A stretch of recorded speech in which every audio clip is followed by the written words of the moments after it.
प्रणाम मास्टर्स, सभी को मेरा मधु सोनी का कोटि कोटि प्रणाम और सबका बहुत बहुत स्वागत है light and soul meditation group के हिंदी प्लेटफॉर्म पर, जो हमारा स्वाध्याय का भी प्लेटफॉर्म है। और इसी के साथ हमारा आज स्वाध्याय शुरू होगा। जो बुक हम कर रहे हैं जिसका स्वाध्याय, उसका नाम है थिंकिंग एंड डेस्टिनी। और ये बुक का स्वाध्याय करने से पहले मैं आपको कुछ बातें बताना चाहती हूँ लक्ष्मी जी के बारे में, जो आज हमारे साथ 541 पेज नंबर से लेके 550 पेज नंबर तक चैप्टर 9 का री एग्जिस्टेंस सेक्शन 7 का स्वाध्याय करेंगी। सो मास्टर्स, लक्ष्मी जी हरियाणा से हैं। शी इज एन एंटरप्रेन्योर और साथ साथ ये एक प्ले स्कूल है ली डैफोडिल्स करके, उस स्कूल की ये प्रिंसिपल है। और साथ ही साथ मैं उनको इनवाइट करती हूँ। ये स्पिरिचुअली इंक्लाइंड है, बेसिकली ऐसा कहूंगी कि आध्यात्मिक जीवन से जुड़ी हुई है। आध्यात्मिकता इन्हें पसंद है और कई सारी ऐसी खूबियां हैं जो वो उन्हें अच्छा लगता है उन सब चीजों को पढ़ने में, करने में। जैसे कि अभी हमारे साथ ये बुक्स का स्वाध्याय कर रही हैं और स्वाध्याय में कई बार, 2-3 बार कर चुकी है हमारे साथ स्वाध्याय। और साथ ही साथ इनको खाना बनाना पसंद है, बुक पढ़ना, सोशलाइज करना। तो ये सारी इनकी खूबियां हैं। So thank you so much Lakshmi ji यहाँ आने के लिए और हम सबके साथ जुड़ने के लिए। आज का स्वाध्याय शुरू करने से पहले हम अपने सभी गुरुजनों को, हैरोल्ड मास्टर जो इस बुक के ऑथर है, बेनोनी गैटल जिन्होंने इस बुक को चैनल किया, लिखी और हम तक पहुंचाई, पत्री सर का धन्यवाद कि उन्होंने इस बात को बार बार सबको दोहराया कि इस बुक को पढ़ो, जानो, समझो। पत्री सर को मेरा कोटि कोटि प्रणाम, हैरोल्ड मास्टर को कोटि कोटि प्रणाम, महाअवतार बाबा जी और हमारे सभी असेंडेड मास्टर्स, सभी गुरुजन, परम गुरु मंडली, सभी गाइड्स, गार्डियन एंजल्स को प्रणाम करते हुए आज का सेशन शुरू करते हैं। लक्ष्मी जी, आपका बहुत बहुत स्वागत है। Thank you so much. Thank you. Over to you. Unmute कर ले, अनम्यूट कर ले मैम। फिर आपने म्यूट कर दिया, म्यूट कर दिया आपने, अनम्यूट करिए। हाँ, अब हो गया। Thank you ma'am. ठीक है, हाँ हाँ ठीक है। प्रणाम पिताश्री, प्रणाम पितामह सुभाष पत्री जी, प्रणाम महाअवतार बाबा जी एवं समस्त गुरु जन। इन सब की चेतना के साथ जुड़ते हुए हम ब्रह्म ऋषि सुभाष पत्री जी के बहुत आभारी हैं, जिन्होंने आध्यात्मिकता के इस हीरे को यानी थिंकिंग एंड डेस्टिनी बुक को हम तक पहुंचाया। We all are very thankful to Madhu ma'am, जिन्होंने इस हीरे को खुद भी पाया व हम सब लाइट एंड सोल के लाइव मास्टर्स को भी इसमें हिस्सेदार बनाया। मैम की बदौलत ही हम इस बुक को अच्छे से समझ पा रहे हैं। बुक के राइटर परसिवल सर की चेतना के साथ जुड़ते हुए हम आज का स्वाध्याय प्रारंभ करते हैं। जैसा कि कल तक हम सब ने सुना था चारों आयाम के बारे में, आज उसके बाद हम सेक्शन 7 से स्टार्ट कर रहे हैं। 441 टू 541 टू 550 तक सर। इसमें चारों काल के वर्गों के आगे धंधे के बारे में, काम के बारे में बताया जा रहा है कि वो चार काल में जो काम वगैरह होते थे वो कैसे करते थे। इन चारों वर्गों के बीच जिनका कल मैम ने वर्णन किया था, उसके बारे में बताते हुए कह रहे हैं कि उसके रूप कई बार बदले हैं। जब एग्रीकल्चर टाइम था, कृषि काल में हाथ से काम करने वाले लोग दास के रूप में या किराए के मजदूरों के रूप में या अपने लिए काम करने वाले छोटे जमींदारों के रूप में काम करते थे, या उन्हें बड़े भूमि धारकों से वेतन के रूप में उपज या अन्य पारिश्रमिक का एक हिस्सा प्राप्त होता था, या वे बड़े परिवार समुदायों में काम करते थे। औद्योगिक काल में वे गुलामों के रूप में या किराए के आदमी के रूप में काम करते थे। अपने घरों में छोटे विनिर्माण संयंत्रों के मालिक होते थे या बड़ी दुकानों या समुदायों में एक साथ काम करते थे। ऐसा पृथ्वी युग के लोगों के साथ साथ अन्य युग के लोगों में भी था। एक वर्ग हाथ से काम करने वाले या मांसपेशियों से काम करने वाले या शरीर से काम करने वाले लोग थे। अन्य 3 वर्ग उन पर निर्भर थे, लेकिन शरीर कर्मी बदले में अन्य वर्गों पर निर्भर रहते थे। दूसरा वर्ग व्यापारियों का था। वे उत्पादों के बदले उत्पादों या विनिमय के माध्यम धातुओं, जानवरों या दासों के लिए व्यापार करते थे। कभी कभी वे कुछ समय के लिए प्रबल होते थे, जैसा कि आज के समय में भी होता है, जब बड़े भूमिधारक और निर्माता, राजनेता, वकील और अक्सर डॉक्टर इस वर्ग से संबंध रखते हैं। तीसरा जो वर्ग था वो विचारकों का था, जिनका पेशा व्यापारियों और श्रमिकों को सूचना और सेवा प्रदान करना था। वे पुजारी, शिक्षक, चिकित्सक, योद्धा, निर्माता या नाविक थे।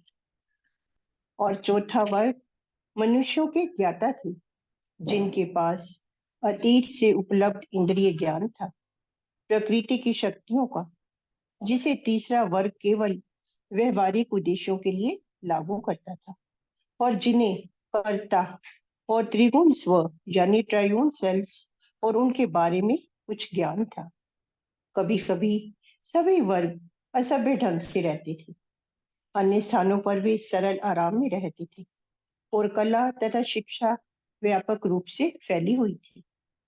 अन्य समय में जीवन स्तर में बहुत असमानता थी, और जनता की गरीबी, असुविधा और बीमारी कुछ लोगों की संपत्ति और विलासिता के विपरीत थी। आमतौर पर चारों वर्ग मिश्रित होते थे, लेकिन कभी कभी उनके भेद कठोरता से देखे जाते थे। सरकारें ज्ञान द्वारा, व्यापारियों द्वारा और अनेक लोगों द्वारा शासन के चरण में थी।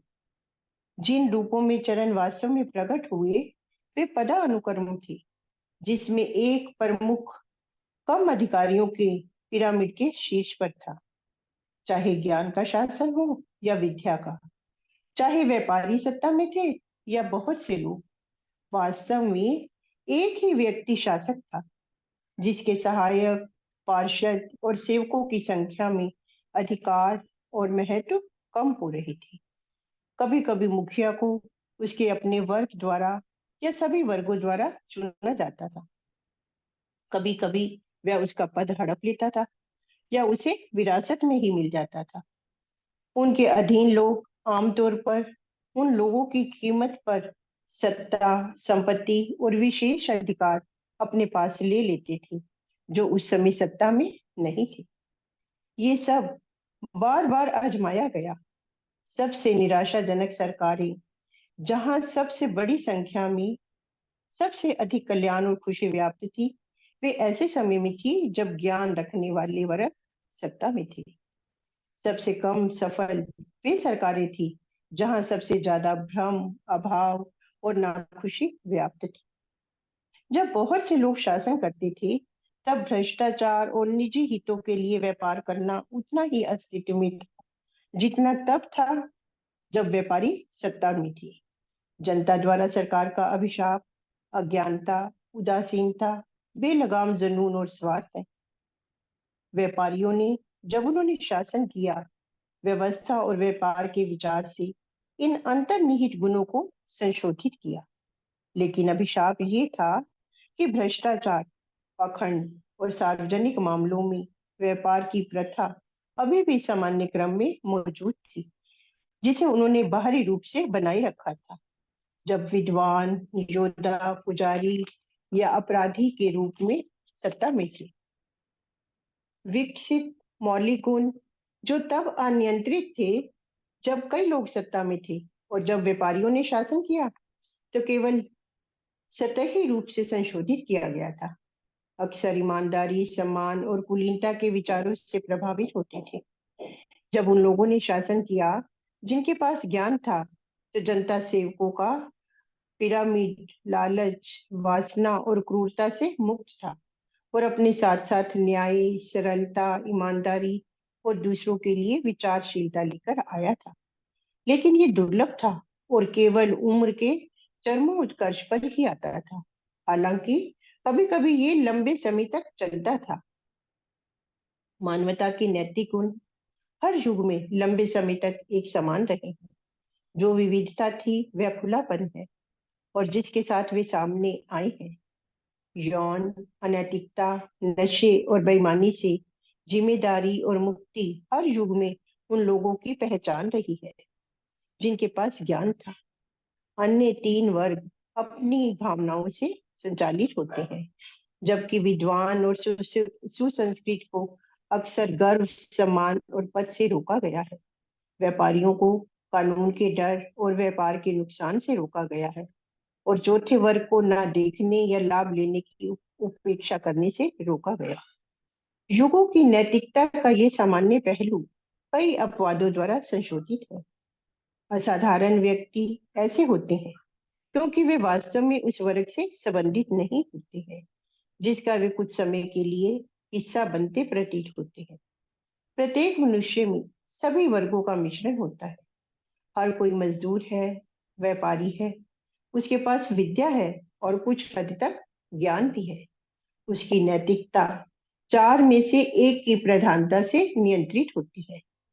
वह उन अपवादों में से एक है जब चारों में से किसी एक की प्रधानता उसे उस वर्ग से भिन्न नैतिक मानक प्रदान करती है जिससे वह स्पष्ट रूप से संबंधित है। चौथी सभ्यता के दौरान असंख्य और व्यापक रूप से भिन्न भिन्न धर्म अस्तित्व में आए और पतन की ओर बढ़े।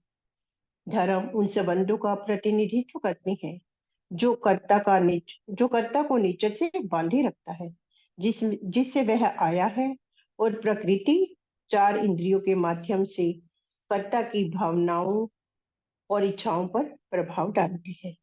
ये इंद्रियां प्रकृति की दूत और सेवक है। संबंध कर्ता तक तभी तक टिकते हैं जब तक कर्ता यह जान नहीं लेता। इसे प्रशिक्षित करने के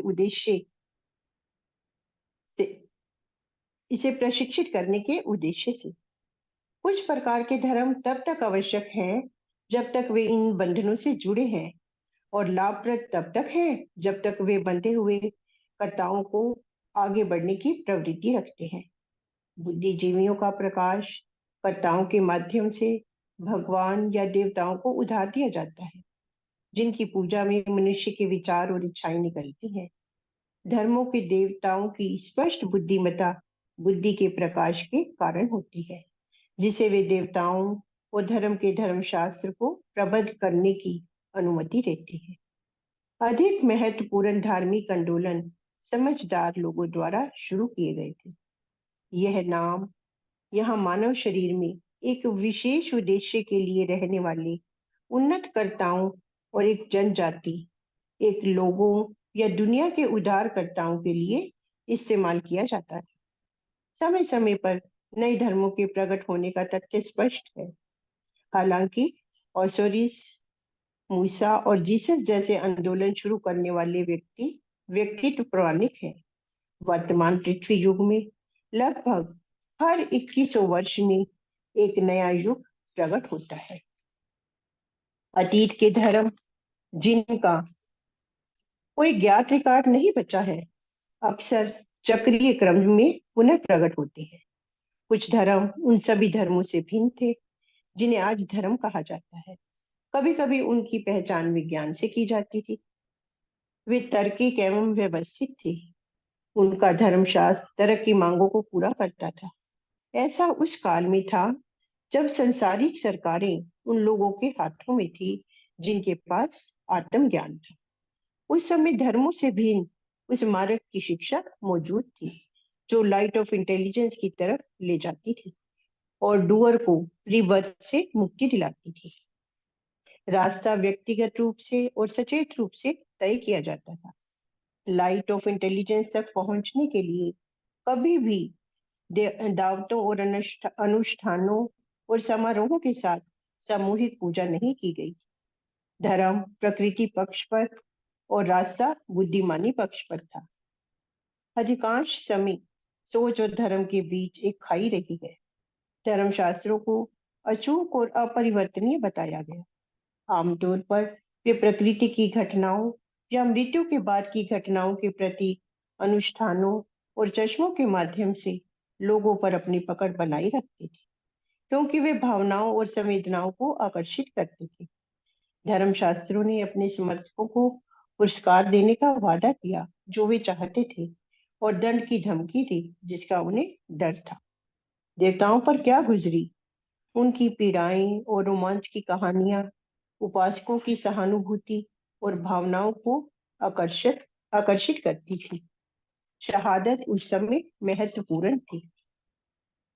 इन धर्मशास्त्रों में प्रभावशाली देवदूत, राक्षस और शैतान पदानुक्रम में मौजूद थे। सब कुछ इस तरह व्यवस्थित किया गया था कि सहानुभूति, भय और इनाम की उम्मीद जगाई जा सके। अक्सर असंगत, आकस्मिक और अतार्किक कहानियों के समूह में हमेशा एक नैतिक संहिता डाली जाती थी। मानवता के प्रभारी इंटेलिजेंस और ट्रायून सेल्स ने इस पर ध्यान दिया। उद्धारकर्ताओं ने समय समय पर कर्ता की प्रकृति और उसके भाग्य से संबंधित शिक्षाएं दी, और जब शिक्षाएं भुला दी गई या विकृत हो गई तो प्रवृत्त सुधारकों ने उन्हें फिर से स्थापित करने का प्रयास किया। मृत्यु के बाद कर्ता का जीवन और एक नए मानव शरीर में पृथ्वी पर उसकी वापसी अक्सर सामने आती थी और अक्सर भुला दी जाती थी या विकृत कर दी जाती थी। सच्ची शिक्षाएं अस्पष्ट हो गई और अज्ञानता या काल्पनिक मान्यताएं प्रबल होती चली गई। आज पूर्व में प्रकृति में जाने वाली बुद्धि की रोशनी और उसके पुनरुद्धार की महान शिक्षा का एक अवशेष है जो पुरुष और प्रकृति और आत्मा के बारे में धर्मशास्त्र के विभिन्न चरणों में छिपा हुआ है। चेतन प्रकाश, जिसे कभी प्राचीन हिंदू प्राचीन ज्ञान के रूप में जानते थे, समय के साथ मिथक और रहस्य में डूब गया है और उनकी पवित्र पुस्तकों में हो गया है। उस छोटी सी पुस्तक भगवत गीता में प्रकाश उस व्यक्ति द्वारा पाया जा सकता है जो अन्य सिद्धांतों के समूह से अर्जुन को कृष्ण की आवश्यक शिक्षा निकालने में सक्षम है। शरीर में व्यक्ति का चेतन स्वरूप ही अर्जुन है। कृष्ण व्यक्ति के त्रिगुण स्व यानी ट्रियून सेल्स के विचारक और ज्ञाता है, जो स्वयं को शरीर में अपने सचेत कर्ता के सामने प्रकट करते हैं। जब कोई व्यक्ति शिक्षा प्राप्त करने के लिए तैयार होता है, पश्चिम में इसी तरह की शिक्षाओं को एक मायावी और असंभव धर्मशास्त्र द्वारा मूल पाप की एक अजीब एडमोलॉजी और एक क्राइस्टोलॉजी द्वारा स्पष्ट किया जाता है, जो कि प्रकृति की पूजा की बजाय कर्ता की उत्कृष्ट नियति को दर्शाता है। प्रत्येक शिक्षा को लोगों के सामने लाने और रखने तथा धार्मिक अनुष्ठानों में नेतृत्व करने के लिए पुरुषों के एक समूह की आवश्यकता होती है। इसीलिए सभी धर्मों में पुजारी थे, लेकिन सभी पुजारी अपने भरोसे के प्रति सच्चे नहीं थे। चक्र के अंत को छोड़कर शायद ही कभी ज्ञान प्राप्त करने वालों ने पुजारी के रूप में काम किया हो। आमतौर पर तृतीय वर्ग भी नहीं जिनके पास विद्या होती थी, बल्कि व्यापारियों का वर्ग मंदिर के पुजारियों को सुसज्जित करता था। कुछ के पास बहुत कुछ था, लेकिन उनकी मानसिक स्थिति व्यापारियों जैसी थी। जहां तक संभव हो, पद, वरीयता, विशेषाधिकार और श्रद्धांजलि उनसे वसूल की जाती थी। उन्होंने एक धर्मशास्त्र गढ़ा जो चुने जाने और आगामी प्राधिकारी होने के कारण उन दावों का समर्थन करता था। उन्होंने दावा किया कि मृत्यु के बाद लोगों के कर्ता धर्ता पर उनके पास वही शक्ति थी जो उन्होंने अपने जीवन पर प्रयोग की थी।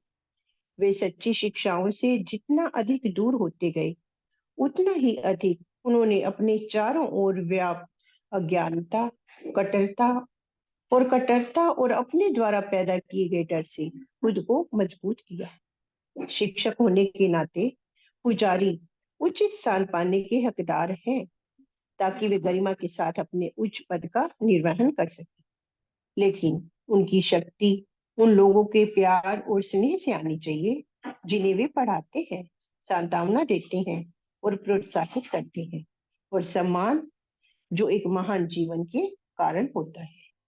पुजारियों की संसारिक शक्ति व्यापारियों के रूप में उनकी आंतरिक प्रकृति की अभिव्यक्ति अंततः उनकी सेवा करने वाले हर धर्म में भ्रष्टाचार और पतन लाती है। अतीत के कुछ धर्म अपनी शिक्षाओं की स्पष्टता, एक रूपता और शक्ति में महान थे। उन्होंने प्रकृति के कई प्राणियों और शक्तियों का हिसाब लगाया और उन लोगों को मौलिक प्राणियों पर अधिकार दिया जो उनका अनुसरण करते थे। उनके त्योहारों और संस्कारों का संबंध ऋतुओं और जीवन की घटनाओं के गहरे अर्थों से था। उनका प्रभाव व्यापक था और सभी वर्गों के लोगों पर इसका प्रभाव पड़ा। वे आनंद, उत्साह, आत्म संयम पैदा करने वाले धर्म थे। सभी लोगों ने शिक्षाओं को सहर्ष अपने जीवन में अपनाया। ऐसे समय तो तभी आए जब शासन उन लोगों के हाथ में था जिनके पास ज्ञान था। जब सरकार व्यापारियों के हाथ में चली गई तो धर्म इतनी ऊंचाई से धीरे धीरे या अचानक गिर गए। पहले प्रकट की गई सच्चाइयों को कल्पना का जामा पहनाकर बेतुकी बातों के रूप में फिर से बताया गया। धूमधाम, लंबे अनुष्ठान, नाटक, मिष्टाई समारोह, नृत्य और मानव और पशु बलि के साथ चमत्कारी कहानियां विविध थी। एक अंतहीन और बेतुका देव पंथ और पौराणिक कथा उनका धर्मशास्त्र था। लोगों ने अपनी अज्ञानता में बेतुकी कहानियों को तुरंत स्वीकार कर लिया। अज्ञानता, कट्टरता और क्रूरता सार्वभौमिक थी, जबकि पुजारियों का राजस्व बढ़ गया और उनका अधिकार सर्वोच्च था। कामुकता और यौन प्रथाओं को कई देवताओं या सर्वोच्च ईश्वर की पूजा के रूप में प्रस्तुत और स्वीकार किया गया। महान लोगों की शक्ति एक साथ आई और धर्म के लुप्त होने का कारण बनी।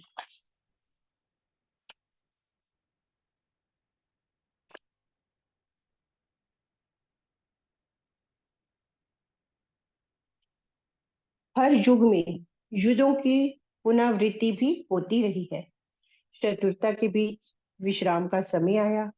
इसका कारण व्यक्तियों, वर्गों और लोगों की भोजन, आराम और शक्ति की इच्छाएं और इन इच्छाओं से शुरू हुई ईर्ष्या और घृणा की भावनाएं थी। जो भी साधन हाथ में थे उनसे युद्ध किए गए। कच्चे युग में दांत और नाखून, पत्थर और गदाओं का उपयोग किया जाता था। जब लोगों के पास युद्ध के लिए मशीनें थी, वे ये कार्यरत थे। जब उन्होंने प्रकृति, शक्तियों और मौलिक प्राणियों को आदेश दिया तो उन्होंने उनका उपयोग किया। आमने सामने की लड़ाई में एक एक करके व्यक्ति घायल हुए या मारे गए। यांत्रिक और वैज्ञानिक काल में हजारों शत्रु एक ही बार में अपंग या नष्ट हो गए। और सबसे उन्नत चरणों में जब कुछ व्यक्ति मौलिक ताकतों का उपयोग कर सकते थे तो उनके लिए विनाश करना संभव था और उन्होंने पूरी सेनाओं और लोगों को नष्ट कर दिया। जिन लोगों ने मौलिक ताकतों को निर्देशित किया उनका सामना उन दुश्मनों से हुआ जिन्होंने उन्हें या विरोधी ताकतों का इस्तेमाल किया। इन व्यक्तियों के बीच यह जोर लगाने और बल के विरुद्ध बल का मुकाबला करने का प्रश्न था, जब तक कि एक तरफ के संचालकों पर काबू नहीं पा लिया गया। वे उस बल से पराजित हो सकते हैं जो उन्होंने स्वयं लगाया था, जो शांत होने पर उन पर वापस आ गया था, या वे उस बल के सामने झुक सकते थे जिसे उन्होंने रोका नहीं था। जब सेना को निर्देशित करने वाले लोग मारे गए तो पूरी सेना या लोगों को नष्ट किया जा सकता था या गुलाम बनाया जा सकता था। लोगों का व्यवहार जिसके परिणाम स्वरूप समय समय पर छोटे या बड़े युद्ध और क्रांतियां और अन्य सामान्य आपदाएं और परिणामी गड़बड़ी हुई, अपने साथ बीमारियां भी लेकर आया। अन्य आपदाओं की तरह ही बीमारियां भी सोच का बाह्यकरण थी। सामान्य कष्टों से बहुत से लोग बच गए, परंतु बहुत कम लोग रोग से मुक्त रहे। ऐसे भी समय था जब बहुत से, वास्तव में अधिकांश लोग रोग से मुक्त थे। ये साधारण बर्बरता के काल थे, या वे काल थे जब ज्ञान रखने वाला वर्ग पूरी तरह से शासन करता था और काम में आराम, सादगी और आनंद की सामान्य स्थिति है। अन्यथा शरीर में न्यूनाधिक अस्वस्थता सदैव बनी रहती है। अलग अलग कालों में प्रचलित बीमारियां अलग अलग थी, क्योंकि विचार अलग अलग थे। कभी अकेले व्यक्ति प्रभावित हुए तो कभी महामारी आई। ऐसे त्वचा रोग थे जिनमें त्वचा को खा लिया जाता था या छोड़ दिया जाता। दाग धब्बों से शुरू होकर ये त्वचा रोग तब तक फैलते रहते थे जब तक पूरी त्वचा सांस लेने के लिए पर्याप्त न रह जाती। दूसरे प्रकार में त्वचा जगह जगह से फूल जाती, फूल गोभी की तरह बढ़ जाती, बदरंग हो जाती और दुर्गंध छोड़ती। एक बीमारी खोपड़ी को खा जाती और तब तक जारी रहती जब तक कि हड्डी इतनी नष्ट नहीं हो गई कि मस्तिष्क उजागर हो गया और मृत्यु हो गई। इंद्रियों के रोगों ने आंख, भीतरी कान या जीभ की जड़ को खा लिया। बीमारियों ने जोड़ों को पकड़ने वाले जुड़ाव को तोड़ दिया, जिससे उंगलियां, पैर की उंगलियां और कभी कभी निचला पैर अलग हो गया। आंतरिक अंगों के रोग हो गए, जिससे उनका कार्य बंद हो गया। कुछ बीमारियां दर्द के अलावा विकलांगता का कारण बनी, कुछ ने तीव्र दर्द और आतंक पैदा किया। आज के अलावा संक्रामक यौन रोग भी थे। उनमें से एक ने अपने अंगों को प्रभावित किए बिना दृष्टि, श्रवण या वाणी की हानि का कारण बने। दूसरे ने भावना की पूर्ण हानि का कारण बना दिया। दूसरा पुरुष या महिला अंगों का बढ़ जाना या सिकुड़ जाना, जिससे वे बेकार हो जाते। इनमें से अधिकांश बीमारियां कभी ठीक नहीं हो पाई। शल्य चिकित्सा, दवा, जादू, मंत्र, प्रार्थना, नृत्य, मानसिक उपचार और आजकल उपयोग की जाने वाली ऐसी विधियों द्वारा इलाज करने के प्रयासों से कोई वास्तविक इलाज नहीं हुआ है। उचित समय पर रोगी किसी न किसी रूप में लौट आता है। कभी कभी बीमारियों की अभिव्यक्तियां इतनी बढ़ गई कि लोग नष्ट हो गए, कमजोर हो गए और गायब हो गए। अब पृथ्वी पर कर्ता धर्ता पूर्व पृथ्वी युग से आए हैं। कर्ता का सुधार करना, भावना और इच्छा की कहानी, लिंगों का जादू, पुनः अस्तित्व का उद्देश्य। ये धारा 8 अगला सेक्शन 8 स्टार्ट हो रहा है। कर्ता अब पृथ्वी पर है और जिनके बारे में परंपरा और इतिहास बताते हैं। यद्यपि उन सब में वे यहाँ नहीं है जो पास के लीडिंग कर्ता थे। कई ऐसे भी थे जो जल, वायु और अग्नि लोगों से संबंधित थे, लेकिन वे नहीं थे जिन्होंने उस युग को महान बनाया। तब उनकी स्थिति आज के लोगों जैसी थी, जो टेलीग्राफिक और वायरलेस संचार प्राप्त करते हैं और इलेक्ट्रिक कारों में चलते हैं, लेकिन बिजली के बारे में बहुत कम लोग जानते हैं। यह संभव है कि पिछले 150 वर्षों में अपने आविष्कारों और विज्ञान के अनुप्रयोगों द्वारा पृथ्वी पर स्थितियों को बदलने वाले कुछ लोग जल, वायु और अग्नि लोगों से संबंधित हैं, लेकिन उन्होंने साधारण आबादी की तुलना में अधिक महत्वपूर्ण भूमिका निभाई और उनमें से कुछ ने संभवतः महान उपलब्धियां विकसित करने में मदद की। हालांकि आज यहाँ कुछ लोग जो संदेह के घेरे में हैं, वे अभी भी अतीत में पृथ्वी, जल, वायु और अग्नि लोगों की महान सभ्यताओं के निर्माताओं में से थे। चौथी सभ्यता में इन सभी उतार चढ़ावों से गुजरने के दौरान कर्ताओं में जो परिवर्तन आए, वे भावनाओं और इच्छाओं में परिवर्तन थे। विभिन्न युगों में सांस्कृतिक घटनाएं इन परिवर्तनों को अभिव्यक्त करती थी। कर्ता बाहर की ओर सोचते थे और ये परिवर्तन बाहरी होते थे। यहाँ तक कि उच्चतम सभ्यताएं भी बाहरी थी। वे कामुक धारणाओं को संतुष्ट करने के लिए विकसित हुई। वे प्राकृतिक सभ्यताएं थी।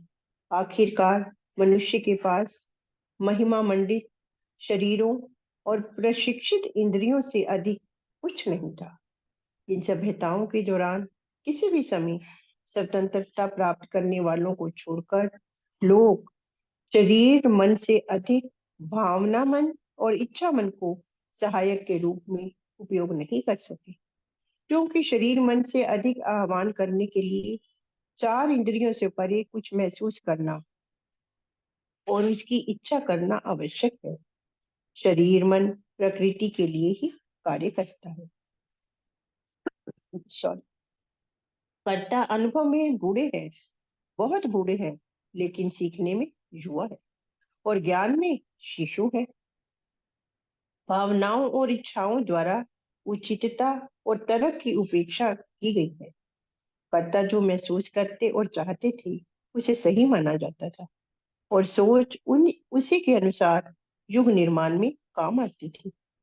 अक्सर कर्ताओं को अपनी उत्पत्ति, अपनी खुशहाल स्थिति और सत्य, न्याय, अमरता अमरता और खुशी के सहज विचारों की यादें होती है जो कभी उनके साथ थी। उन्होंने उन्हें फिर से चाहा और फिर उन्होंने उस दिशा में काम किया जो उन्होंने महसूस किया। इसलिए उन्होंने ये सोचकर उस इच्छा को एक सभ्यता में बदल दिया कि इससे उन्हें उनकी खुशहाल स्थिति वापस मिल जाएगी। उनकी इच्छाएं ऊंचे आदर्शों तक पहुंच गई, लेकिन जैसे ही उन्होंने उन्हें बाहरी रूप से खोजा, वे उन्हें महसूस करने में असफल रही और जल्द ही समाप्त हो गई। कर्ताओं की इच्छाएं कई बार स्थूल से सूक्ष्म वस्तुओं में बदल गई हैं, जिन्हें संतुष्टि के साधन के रूप में खोजा गया था। शरीर मन पर हावी भावना मन और इच्छा मन की सोच में ज्यादा बदलाव नहीं आया है।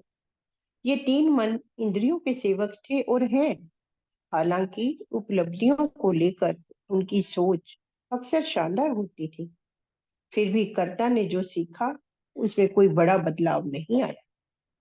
बाहरी चीजों में उसने महारत हासिल कर ली, लेकिन उसने इससे बहुत कम सीखा, क्योंकि उसकी गतिविधियां बाहरी तौर पर प्रकृति की ओर थी, न कि स्वयं उसके ट्रायून सेल्फ का हिस्सा होने और बुद्धि के प्रकाश के तहत।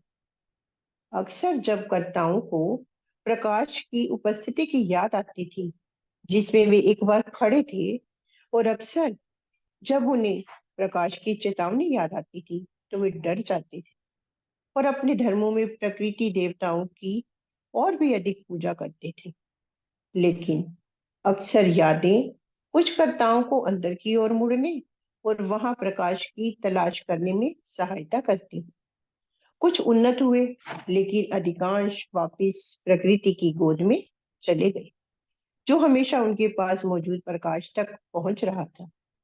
इसलिए कुछ कर्ता धर्ता आगे बढ़े और फिर समय समय पर पीछे गिर गए। हालांकि बहुसंख्यक प्रकृति में थे और इसे छोड़ने के बारे में सोचने से डरते थे। धर्मों या सांसारिक वस्तुओं का वर्चस्व इतना मजबूत था। इस विशाल कालखंड में हुए सभी परिवर्तनों का परिणाम कितना छोटा रहा है, इसका अंदाजा आज मनुष्य की भागदौड़ की स्थिति से लगाया जा सकता है। लाखों वर्षों में मानव स्वभाव में थोड़ा बदलाव आया है, क्योंकि जो लोग फिर से अस्तित्व में हैं, उन्होंने बहुत कम सीखा है। जो कुछ भी किया गया उसकी पृष्ठभूमि उसकी नियति थी। प्रत्येक मांसपिंड ने एवेन्यू क्रिया के प्रकाश को आकर्षित किया। इसने अपनी सोच और उसके बाद के कार्यों से आकर्षित किया, जो बाहरी चीजों के लिए भावनाओं और इच्छाओं के कारण थे। 4 इंद्रियों ने कर्ता पर प्रहार किया, भावना जागृत की और इच्छा जागृत हुई, जिससे सोचना शुरू हुआ और इसने बाहरी संतुष्टि के साधन उपलब्ध कराए। बुद्धि के प्रकाश ने रास्ता दिखाया और विचारों तथा कार्यों के साथ प्रकृति में चला गया। हालांकि बहुत अधिक प्रकाश को स्वचालित रूप से भुनाया गया था, लेकिन इतना नहीं बचाया गया था या भुनाया नहीं गया कि इतना बदलाव लाया जा सके कि मनुष्य में काम करने वाले अपनी इच्छाओं में सुधार किया जा सके। एहसास और चाहत की कहानी भी अजीब है। कहानी से पता चलता है कि दुनिया कानून से ही चलती है। Thank you masters. ये आज का 550 लास्ट पेज था। Thank you so much. Thank you Lakshmi आप जी। सबका धन्यवाद मुझे आप इतनी देर सुनने के लिए। नहीं कोई नहीं, आपने गलती हो बहुत, गई हो तो क्षमा नहीं करना। नहीं, but thank you so much Lakshmi ji कि बहुत सारी तकलीफें होने के बावजूद भी आपने करा। डेफिनेटली मैं भी थोड़ी स्ट्रिक्ट रहती हूँ, मगर कई बार नहीं होता है। आई थिंक आप एक प्रिंसिपल है तो समझ नहीं नहीं सकती नहीं मैम, हैं। ठीक है। नहीं नहीं, मगर बात यह है कि आप, उनके उनके पास ऐसा था ठीक है। मास्टर्स कि कल पेपर नहीं पहुंच पाए थे, कहीं गई हुई थी तो वहीं छूट गए थे। और मैं सोच रही थी अब कैसे करेंगे, क्योंकि अब कल तो बोल दिया है, बट देखते हैं। So but thank you so much Lakshmi ji कि आपने बहुत सुंदर स्वाध्याय किया, बहुत अच्छे से किया, और बहुत आराम से और समय से पहले आपने खत्म कर लिया। थैंक यू सो मच, और बहुत बहुत शुक्रिया, बहुत सुंदर स्वाध्याय। Thank you. थैंक हमें यू। अच्छे से समझ में आया आपने जो भी पढ़ा। सो मास्टर्स, किसी का अगर कोई भी प्रश्न या कोई क्वेश्चन हो तो आप पूछ सकते हैं, या कोई चीज शेयर करनी है तो आप हैंड रेज कर सकते हैं। लक्ष्मी जी का बहुत बहुत धन्यवाद कि उन्होंने इतने अच्छे से स्वाध्याय किया। बहुत ही अच्छा स्वाध्याय। Thank you so much. Thank you. Thank you. So masters, किसी का अगर कोई प्रश्न या कोई शेयरिंग है रिलेटेड टू स्वाध्याय, तो जरूर जरूर आप हैंड रेज कर सकते हैं।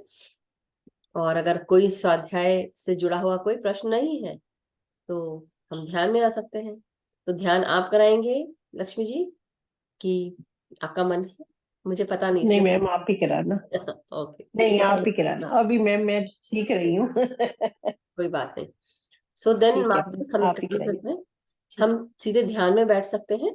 तो आप लोग आलती पालथी मार लें, पानी पी ले पहले, और जिनके पास पिरामिड है, पिरामिड लगाना हो तो आप पिरामिड लगा लें। जो भी आपको क्वेश्चन हो तो ध्यान से पहले पूछ लें। अगर ध्यान से जुड़ा हो, कोई नया है, तो प्लीज लेट अस नो। हम सब आनापान सति ध्यान कर रहे हैं, और आनापान सति ध्यान करने के पहले जो आपकी पोजीशन होनी चाहिए, आप आलती पालती मार के ऐसे आराम से बैठ सकते हैं। मैं आपको हाथ दिखा रही हूँ, लेकिन पाँव से आप ऐसे क्रॉस करके बैठ सकते हैं। जो ध्यानी जमीन पे पाँव क्रॉस करके नहीं बैठ सकते हैं, आप सोफा, चेयर या बिस्तर पे बैठ सकते हैं। बिस्तर पे हैं और पाँव नहीं आप मोड़ सकते हैं, तो आप पाँव लंबे कर सकते हैं और टखनों के पास से ऐसे क्रॉस कर लें, अपने एंकल्स के पास से। और साथ ही साथ, अगर आप सोफा पे बैठे हैं तो आप सोफा पे पाँव को नीचे रख के जमीन से टच होने दें, और फिर उसके बाद आप क्रॉस कर ले एंकल्स के पास से, और हाथों को क्लास्प करेंगे, आंखों को बंद करेंगे। सो बिफोर आई गो, एक क्वेश्चन है रश्मि जी का। यस रश्मि जी। आवाज आ रही है मैम? हाँ जी। मैम कुछ क्वेश्चन आपसे पूछना था, तो अभी पूछ सकते हैं, बाद में अब वो आप करेंगे? ध्यान के बाद पूछिएगा, ध्यान के बाद। ठीक है। ओके मैम, ठीक है, thank you. Okay. So masters, चलिए, अब हम सब पोजीशन हमने जान ली है। तो अब धीरे धीरे हम लोग अपना पूरा ध्यान सांसों पे लगाएंगे। तो अपनी हर एक सांस को आप अंदर खींचेंगे, और धीरे धीरे सांसों को बाहर छोड़ना है। तो कैसे आप पूरा ध्यान अपना सांसों पे लेके आएंगे? अभी शुरुआत के कुछ मिनट, 15 मिनट, हम अपने शरीर को ध्यान में लाकर, या 10 मिनट अपने शरीर को देखेंगे मन की आंखों से। आंख बंद करते हुए जस्ट महसूस करेंगे हम कहाँ कहाँ अपने शरीर की, जिस भाग का नाम लिया जा रहा है वहां वहां सांसें भेजेंगे, क्योंकि हमारे पूरे शरीर में रोम छिद्र होते हैं, और बहुत सारा जो शरीर का भाग होता है सांसों के साथ आगे बढ़ता है, सांसों से जुड़ा होता है, प्राण वायु से। हमारा प्राण शरीर है, तो प्राण हमें चाहिए ही है। जब तक कि हम जिंदा हैं या हमारी सांसें चल रही, तब तक कि हम जिंदा हैं। तो इसलिए अपने शरीर को सांस देते जाना है कॉन्शियसली। और जब हम धीरे धीरे अपने पूरे शरीर को सर से लेकर पांव तक रिलैक्स कर लेंगे, तो अपना पूरा ध्यान शरीर की चेतना से हटाकर अब सांसों की चेतना के साथ और उच्च चेतना के साथ मिलने की कोशिश करेंगे। चारों तरफ एक सुरक्षा चक्र बनाएंगे, ग्राउंड करेंगे, और फिर आगे बढ़ेंगे। तो चलिए मास्टर्स, पूरा ध्यान सांसों पे लगाएंगे। 10 सेकंड लगाते हुए सांसों को अंदर खींचे धीरे धीरे, और 10 सेकंड लेते हुए सांसों को बाहर छोड़ेंगे। जहां जहां आपकी ऊर्जा बिखर गई है, आज जहां जहां गए थे, वहां वहां से अपनी ऊर्जाओं को वापस इंटेंशन डाल के अपने पास खींचे। अपने आप को सेंटर करेंगे, फोकस करेंगे अपनी एनर्जीज को अपने अंदर आने के लिए। सांसों को अंदर खींचते हुए प्रेम, शांति, सुकून, अपनत्व को, सुकून को, शांति को महसूस करेंगे, प्रेम को महसूस करेंगे और धीरे धीरे सांसों को बाहर छोड़ेंगे और रिलैक्स होते जाएंगे।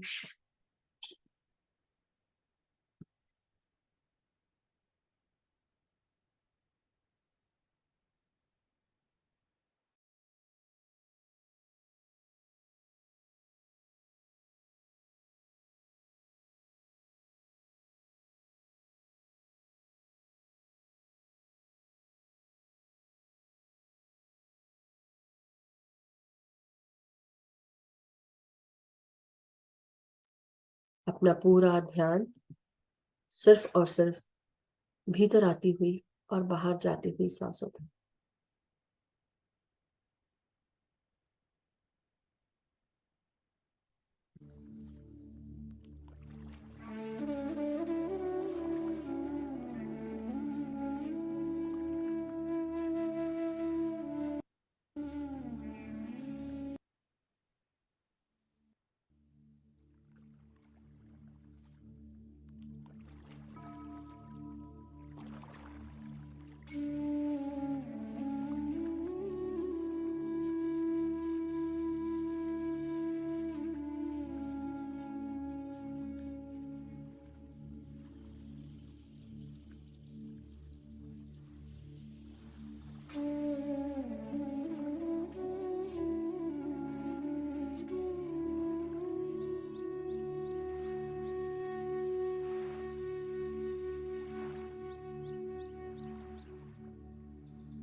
हमारी हर एक सांस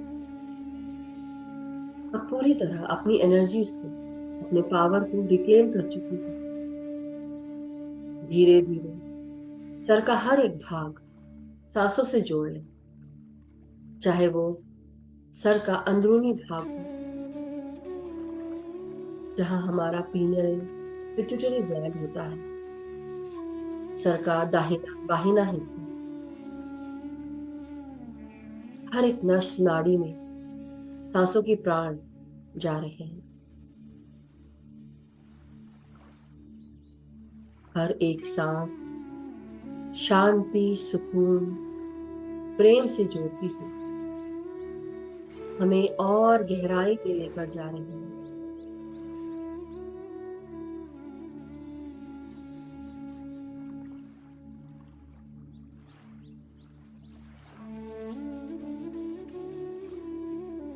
अपने पूरे शरीर को धीरे धीरे आरामदायक स्थिति में लेते हैं।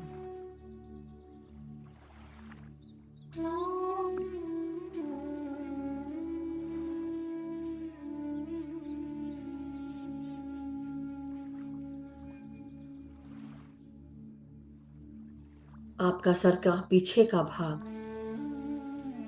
जिसे हम ब्रेन स्टेम या मेडुला ऑब्लोंगेटा के नाम से जानते हैं साइंटिफिक भाषा में, यहाँ पे हमारे सोल की उपस्थिति होती है। सीट ऑफ द सोल भी कहते हैं। इस भाग को अपनी सांसों के साथ जोड़ें।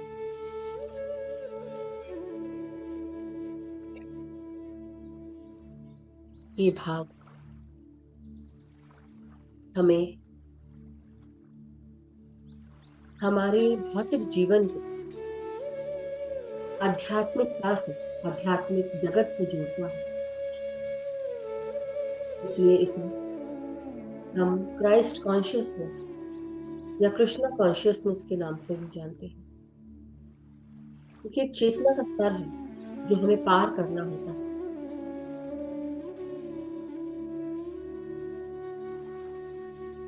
तो अपनी हर एक सांस को महत्वपूर्ण समझते हुए एक भी क्षण न गवाएं।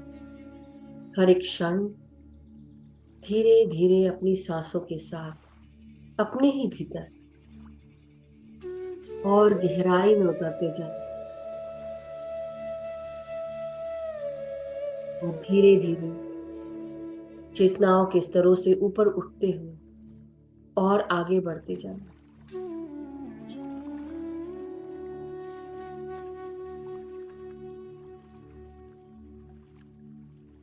जो कुछ भी हो रहा है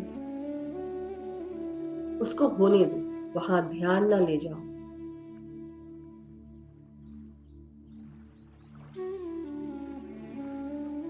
अपने आप को जितना स्थिर रख सकते हैं उतना स्थिर रखें।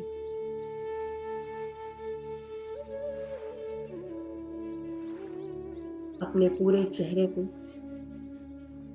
महसूस करते हुए इसे भी सांसों के साथ जोड़ लें।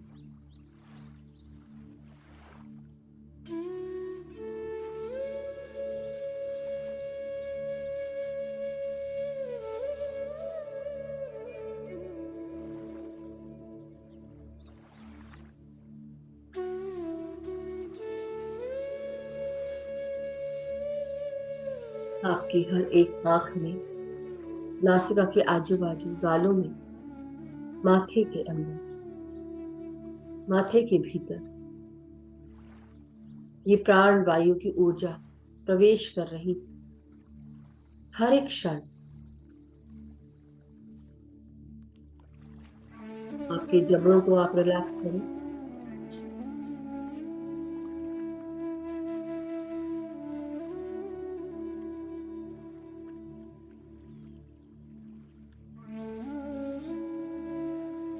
आपके गले में, आपकी आवाज में ये सांसें अंदर प्रवेश कर रही हैं। हर एक नस नाड़ी को जो बंद पड़ी है, जो गंदगी भरी हुई है, ये प्राण वायु उस गंदगी को, उस तकलीफ को रिलीज कर रही है। धीरे धीरे सांसों को अंदर ले, अपने गले के भीतर मांसपेशियों को महसूस करें। हर एक मांसपेशी रिलैक्स हो रही है।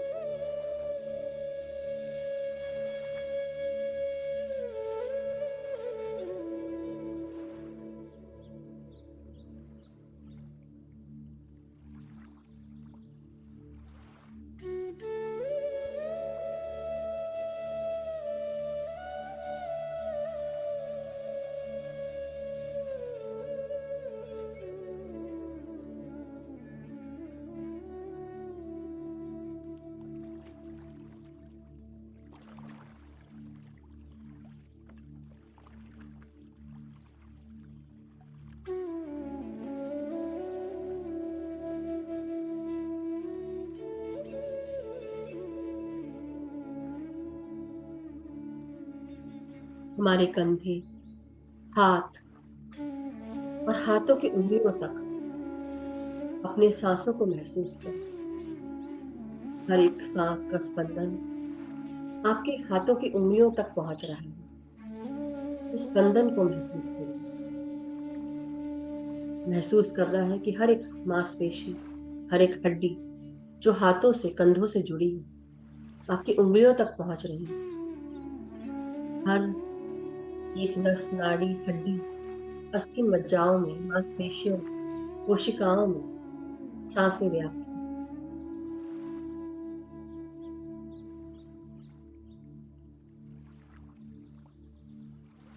आपकी पीठ, कमर, रीढ़ की हड्डी, आपकी टेल बोन से लेकर गर्दन तक आपकी सांसें ऊपर की ओर आ रही हैं। आपकी रीढ़ की हड्डी भी सांस ले रही है। आपकी पीठ और पीठ से जुड़े हुए सारे चक्र जो रीढ़ की हड्डी पे स्थापित है, आगे और पीछे दोनों तरफ डमरू के समान हर एक चक्र में सांसें पहुंच रही हैं, प्राण पहुंच रहे हैं। हर एक चक्र जागृत हो रहा है। उसमें ऊर्जा प्रकाश के रूप में बढ़ती जा रही है। हर एक चक्र प्रकाशित हो रहा है, एक्सपैंड हो रहा है।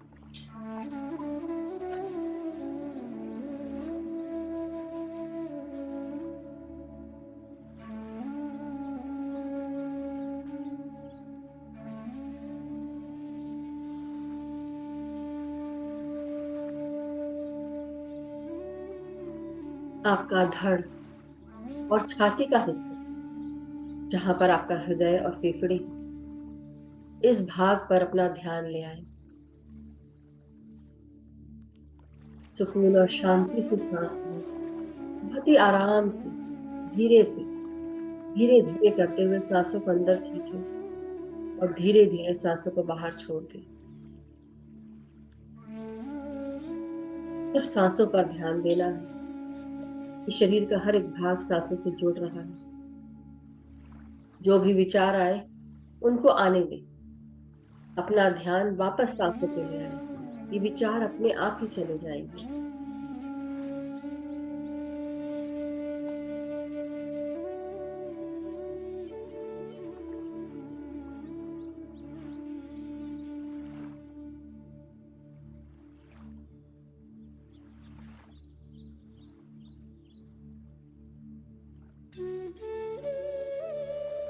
धीरे धीरे अपने हर एक सांस के साथ आपके फेफड़े एक्सपैंड हो रहे हैं, खुलकर सांस ले पा रहे हैं, खुलकर जी पा रहे हैं।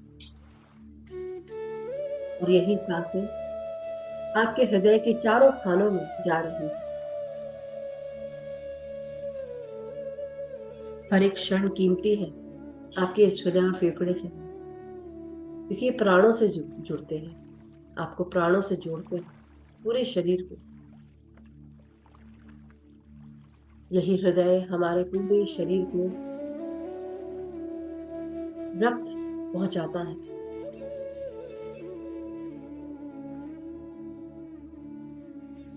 हर एक भाग केवल रक्त से ही नहीं, सांसों से, प्राणों से जुड़ा होता है। हर जगह शक्ति, ऊर्जा का कार्य चल रहा है। इस रक्त में भी आपके प्राण व्याप्त होते हैं, जो पूरे शरीर के हर एक कोने कोने तक पहुंचते हैं और जान भर देते हैं उस भाग में।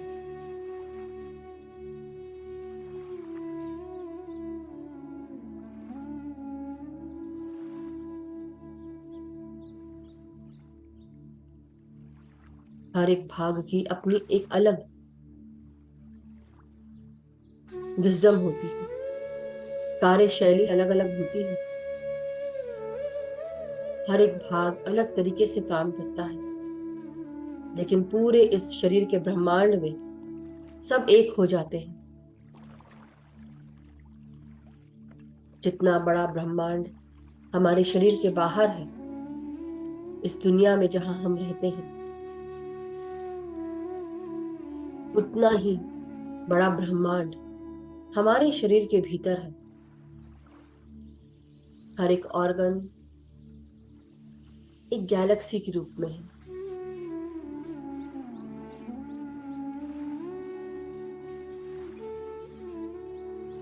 और कितने ही असंख्य कार्य करने वाली प्लैनेट्स होंगी जो हमारे ही भीतर है, जिनका हमें अभी ज्ञान भी नहीं।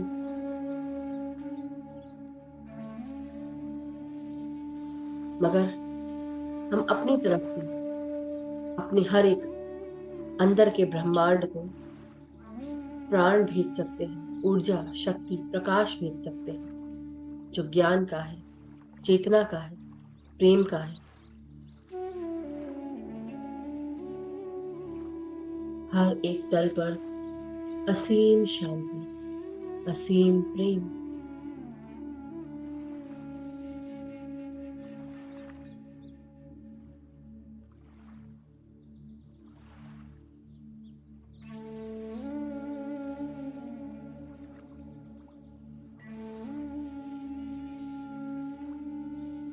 अपना ध्यान अब पेट की तरफ ले आए और पेट के हर एक भाग को सांसों के साथ जोड़ दें। पेट को फुलाकर सांस लेंगे और हर एक क्षण सांसों के साथ जुड़कर महसूस करेंगे पेट के तीनों तलों पर ये सांसें अपना छाप छोड़ चुकी हैं और स्वस्थता की तरफ लेकर जा रही हैं। हर एक ऑर्गन स्वस्थता से भरा है, सुचारू रूप से कार्य कर रहा है, चाहे वो आपका पाचन तंत्र हो, आपकी जननेंद्रियां हो या मल निकासी द्वार का हिस्सा और उससे साथ जुड़ी हुई लार्ज इंटेस्टाइन का भाग। हर जगह सांसें व्याप्त हैं।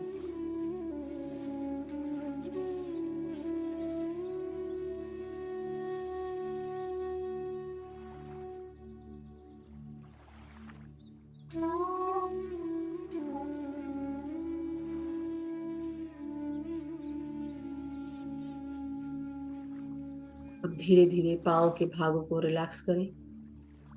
कमर से नीचे का हर एक भाग जो पांव से जुड़ा है, आपके हिप्स, जांघें, घुटने, पांव की पिंडलियां, तलवे, एड़ियां, हर एक जगह पर सांसों को महसूस करें।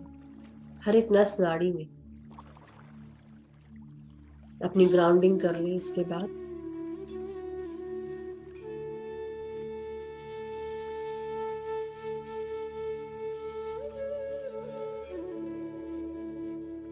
मदर अर्थ को प्रणाम करें।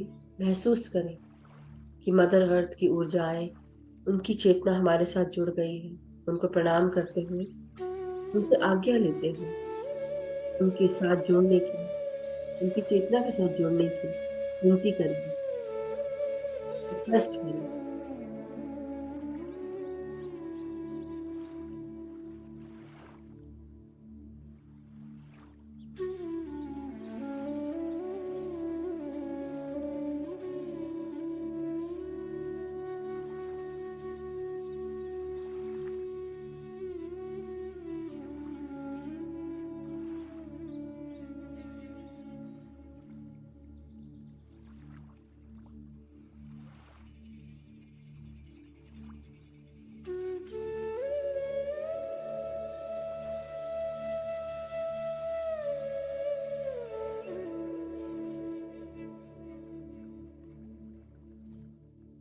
ब्रह्मांड का आवाहन करते हुए चारों तरफ एक सफेद प्रकाश का सुरक्षा चक्र आ चुका है, जो हमें, हमारी ऑरा को पूरी तरह सील कर रहा है, सुरक्षित कर रहा है। इस सफेद प्रकाश को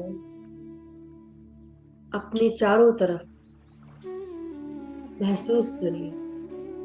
सफेद प्रकाश पूरी तरह से आपको सुरक्षित किए हुए किसी ढाल के समान आपके चारों ओर प्रकाश से जुड़कर सुरक्षित कर रहा है।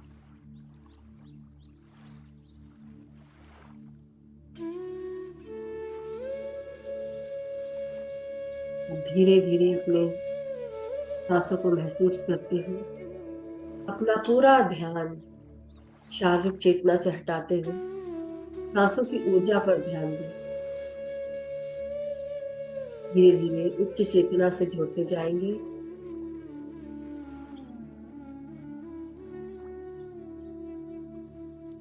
जो हो रहा है, जो महसूस हो रहा है, उसे महसूस होने दें। जो मन की आंखों से दिख रहा है, दिखने दें। नहीं दिख रहा है, ना देखें। कोई फर्क नहीं पड़ता। कोई कंपटीशन नहीं है, कोई फोर्स नहीं है। सब कुछ छोड़कर अपने नाम का, काम का, हर चीज का अहंकार छोड़ते हुए, आइडेंटिटी छोड़ते हुए अपनी सांसों के साथ जुड़ जाए। जैसे भी आप हैं, अच्छे हैं, बुरे हैं, छोटे हैं, बड़े हैं, काले हैं, गोरे हैं, जैसा आपको लगता है, सब कुछ अच्छा है, सब कुछ अपना है। अपने आप को एक्सेप्ट करते हुए अपनी सांसों के साथ एक हो जाए। किसी भी आइडेंटिटी में ना फंसे। आत्मा की कोई आइडेंटिटी नहीं, हम सब एक हैं और उस एकता में विलीन हो जाए सांसों के साथ। अब केवल और केवल सांसों के साथ आगे बढ़ेंगे मास्टर्स।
अपनी हर एक सांस को भीतर आते हुए बाहर जाते हुए महसूस करें और गहरे और गहरे में उतरते जाए सांसों के साथ।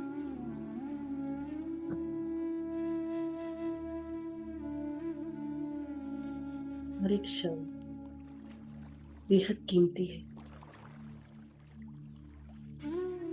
एक भी क्षण न गवाएं।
हर एक सांस हमारी हर एक दुविधा को, हर एक प्रश्न का अंत कर देती। हमारी हर एक सांस, हर एक क्षण हमारे भीतर प्रवेश करती हुई हमें और शांत और सुकून से भर देती है।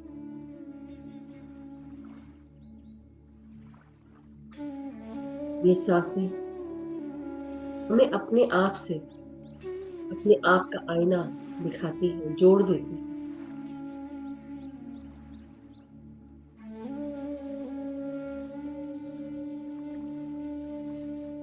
हमारे मानस पटल पर अंकित जो भी विचार भाव चल रहे हैं, उनको दूर करती हुई ये सांसें हमें सही रूप से अपने जीवन को जीने का तरीका दिखाती, हमें याद दिलाती है कि हम कौन हैं, हम यहाँ क्यों आए हैं, हमारा क्या पर्पस है। लेकिन ये सब तभी होता है जब हम ध्यान में बैठते हैं, अपनी सांसों के साथ जुड़कर, हर प्रकार के भाव इच्छाओं से दूर, केवल सांसों के साथ, हर प्रकार के विचार दर्दों को छोड़ते हुए अपनी निर्मल कोमल सांसों के साथ।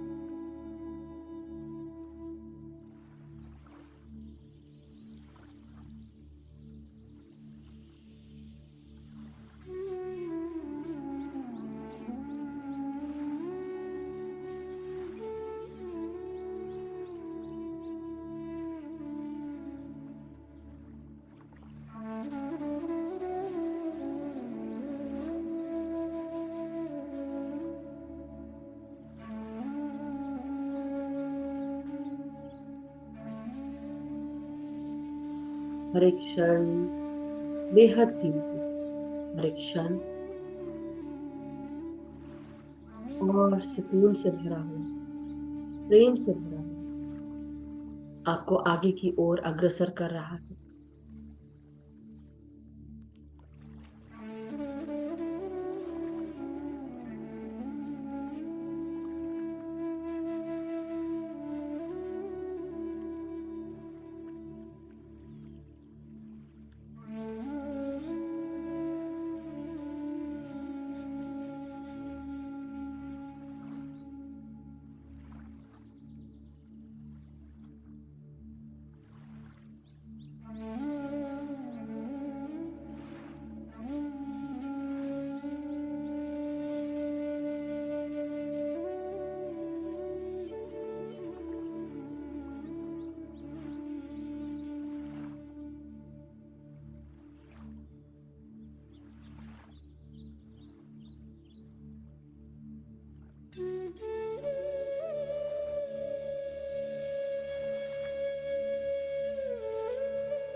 माय डियर मास्टर्स, अब धीरे धीरे हम सब मदर अर्थ को धन्यवाद दें, ब्रह्मांड का धन्यवाद करें, अपनी शारीरिक ऊर्जाओं का धन्यवाद करें, और साथ में जुड़े हुए सभी masters, guides, guardian angels, divine beings धन्यवाद करें।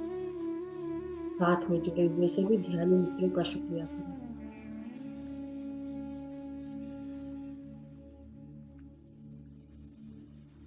धीरे धीरे अपने पांव और हाथों की उंगलियों को महसूस करेंगे, शारीरिक चेतनाओं में वापस आते जाएंगे।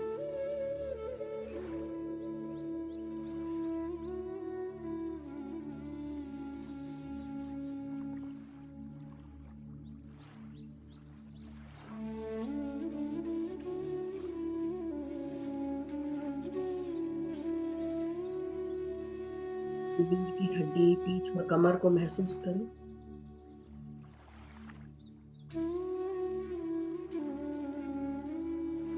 सर, गर्दन को सीधा करें। अब हाथों और पांव की उंगलियों को महसूस करते हुए, हाथों को अनक्लास्प करते हुए धीरे धीरे अपने हाथों की पांचों उंगलियों को, हथेलियों को अपने आंखों पे रखेंगे। 5, 4, 3, 2, 1, 0। धीरे धीरे अपने हथेलियों के भीतर अपनी आंखों को खोलेंगे। जब भी आप सब रेडी हो, कंफर्टेबल हो, एक प्यारी सी मुस्कुराहट के साथ हाथों को अलग करते हुए अपनी आंखें खोलें और अपने आप को हक करें, प्यार करें, अपने आप को धन्यवाद दें।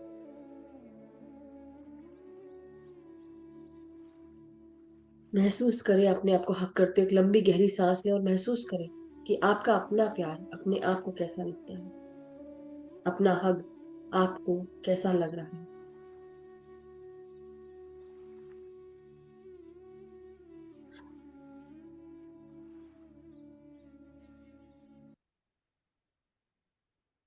Thank you so much masters, thank you so much. महसूस किया होगा आप सबने कि कैसा लगता है अपने आप को हक करके, कितना आनंद आता है। खुद ही देखिए और धन्यवाद दें अपने आप को। सो thank you so much masters, welcome back everyone. तो किसी के भी कोई क्वेश्चन, प्रश्न, कोई शेयरिंग अगर है मास्टर्स, तो जल्दी जल्दी हैंड रेस करेंगे। समय हम बहुत व्यतीत हो जाता है ऐसे में, तो जिसको भी क्वेश्चंस तुरंत हैंड रेस करके अपने क्वेश्चंस को पूछें। आज का ध्यान, ज्ञान और स्वाध्याय के लिए बहुत बहुत शुक्रिया। नमस्ते मैम। नमस्ते नवीन जी। मैम जैसे मेडिटेशन कर रहा था, बीच में एकदम हाथ दिखाई दिया मैम, और उसके बाद जो कुरुक्षेत्र का जो ब्रह्म सरोवर है वो दिखाई दिया मैम। क्या बात है, वंडरफुल, अमेजिंग नवीन जी, अच्छे अच्छे एक्सपीरियंसेस हो रहे हैं, वेरी नाइस। तो बेसिकली हमारा खुद का ही सरोवर है, लेकिन एक्चुअली उस जगह हम चले जाते हैं एस्ट्रली, राइट? तो बहुत सुंदर, अति सुंदर। Thank you for sharing. Thank you ma'am. Yes, Krishna जी।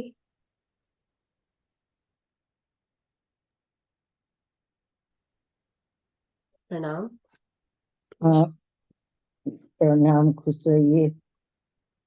ये ऐसे मुझे तो सब रिलेटेड ही लगता है, पता ही नहीं चल रहा है मुझे कि क्या। सुबह आज मैं सोची थी आज संडे, आज मैं देर से उठूंगी, तो उठी, नींद खुल गई, उठी, बाथरूम गई, आई, और जैसे मैं सोच रही हूँ कि लेटूं, लेट गई भी, तो अलार्म बज गया। मैंने अलार्म बंद कर दिए और सोची कि अभी आज मैं 6 बजे उठूंगी, लेकिन सो ही नहीं पाई। जैसे मैं तो लेट गई, उसमें ही होने लगा, ध्यान होने लगा, सांस इधर उधर ऐसे वैसे, तो मुझे लगने लगा कि नहीं, उठ के बैठ जाना है। फिर मैं उठ के बैठ गई, और उसमें मतलब कितना क्या देखा मुझे कुछ याद नहीं आ रहा है। और कितनी सारी ज्ञान की बातें, वो पूरा मतलब 4:30 से 6:30 तक मैं ध्यान में रही। क्या बात है, अमेजिंग। इतनी सारी बातें मुझे याद नहीं, खाली 1-2 लाइन याद है मुझे कि पृथ्वी या धरती की सफाई बहुत जरूरी है, हमें धरती से आसमान तक पहुंचना है, इसके लिए ऊर्जा चाहिए। Very nice.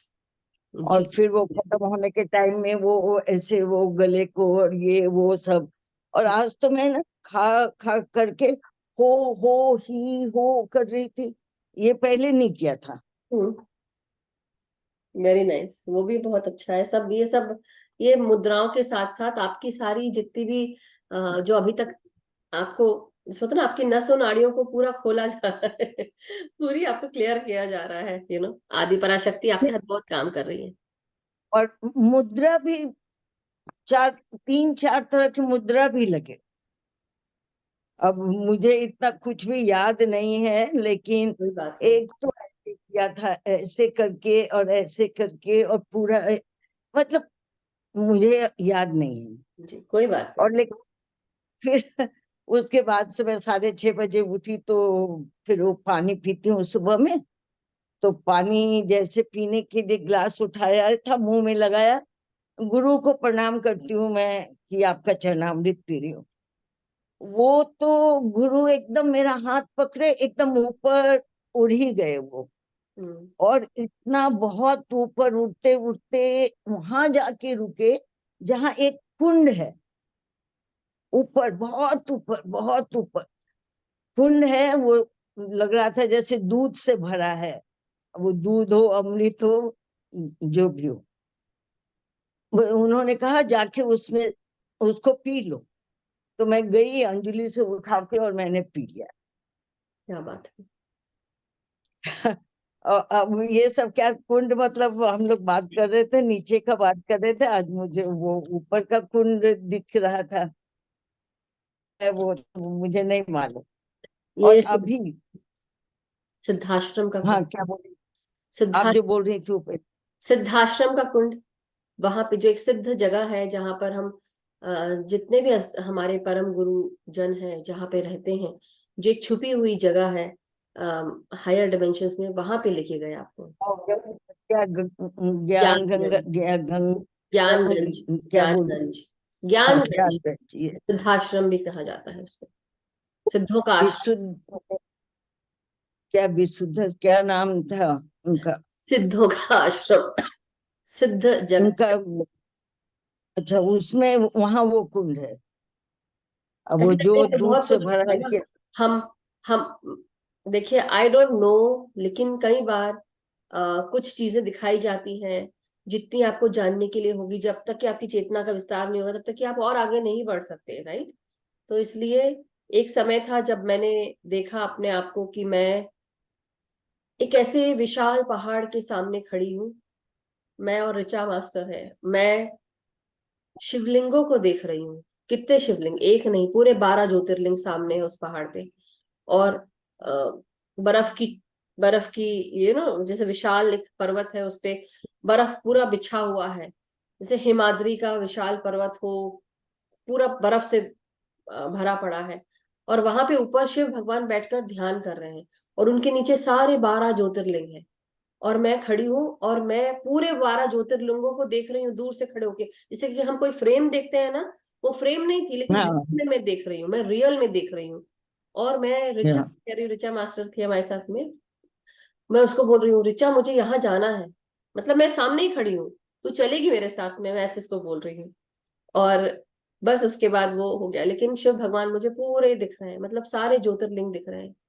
तो ये एक वो था जो मेरे उसमें विजन में आया। वैसे ही आप जो देख रहे हैं, मास्टर्स आपको वहां तक लेके जा रहे हैं, जब आपको वो जल पिला रहे हैं, दूध वाला जल हो चाहे जो भी हो, दूध पिला रहे हैं, वो एक जैसे बोलते हैं ना कि एक उस अवस्था को पार करने का एक जल है जो आपको दिया गया है। सो उसको पी लिया, बहुत अच्छी बात है। वंडरफुल। और अभी जो देखा मैं कैसे बताऊं, मुझे समझ में नहीं आ रहा है। जैसे मैं बैठी तो ऐसे सांस मतलब माथे में ऐसे ले जा रही हूँ कि दाएं बाएं अंदर सब जा रहा है, ऐसे जा रहा है। फिर मुझे तो ऐसा लगा कि यहाँ से सांस निकल रही है, मतलब प्रकाश जैसा निकल रहा है, और सामने में मैं बैठी हूँ। मुझे ऐसा लग रहा है कि कुछ जैसे कोई बैठा है, तो मैं पहले सोची मैं ही बैठी हूँ, और उसके ब्रह्मरंध्र से मैं सांस ले रही हूँ, उसके ब्रह्मरंध्र से सांस ले रही हूँ। और मैं फिर ये मतलब अब वही मैं कंफ्यूज हो रही हूँ। ये बाद में लगा मुझे कि मैं ही ऊपर जा रही हूँ, उसको फिर मैंने देखा तो एक्चुअली उससे सांस ले आपका, रही हूँ। मैं बता रही हूँ आपको क्या हो रहा था उस समय। आपका सूक्ष्म शरीर आपके शरीर से, भौतिक शरीर से बाहर आ चुका था। भौतिक शरीर बैठा हुआ था, सूक्ष्म शरीर आप अपने आप को देख रहे थे। हाँ, फिर वो प्रकाश ऊपर जा रहा है और मैं उससे ही सांस ले रही हूँ, उससे ही सांस ले रही हूँ, और वो प्रकाश के साथ वो भी ऊपर मेरे जा रहा है। मैं सांस ले रही हूँ, ऊपर जा रहा है, और प्रकाश भी ऊपर जा रहा है। ऊपर, फिर ऊपर, वो बहुत ऊपर, बहुत ऊपर, बहुत ऊपर जाके, और फिर कहीं मैं उतर गई, मतलब कहीं रुक गई।